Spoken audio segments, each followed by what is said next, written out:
tonight that contamination from an old factory in Goshen might have spread. It's new information about a story that we brought you at 5:30. Now, the EPA is now looking into the possibility of asbestos at the site of the old Johnston Controls plant. WSBT-22's Patrick Roth is here now. Patrick, you know, a class action lawsuit has been filed over this. Yeah, Rick, as you can see behind me, there's still a lot of debris from this plant that's still standing. The concern is that contaminants might have been left behind and seeped into the soil, maybe even the water in the air. For decades, this was a factory at the heart of Goshen. More than 1,000 people worked here. And now, this is all that's left. Piles of debris.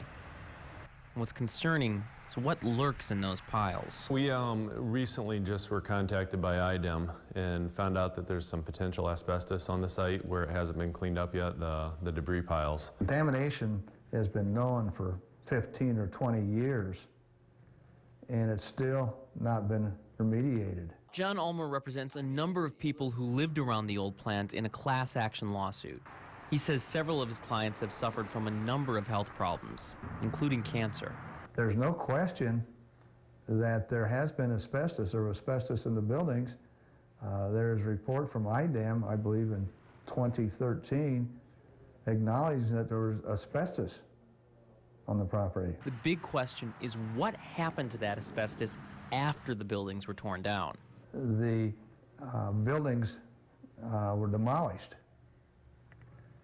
and there's been no record that asbestos that had been in the buildings was removed prior to the demolition. For the city, there isn't much they can do on their own. But the hope is that the EPA will be able to fix the mess that's left behind. So EPA and IDEM have been fantastic. They responded immediately through phone calls and then also email, let us know that this is something they're going to move on quickly. Now, a big part of the problem is Johnson Controls sold that site 10 years ago, and the company they sold it to went out of business. So there's not a lot that the city can do. They do expect EPA inspectors in next week, and Rick, if this is a contaminated site, it could become a Superfund site. The hope is then it would be cleaned up by the early summer. Patrick, thank you.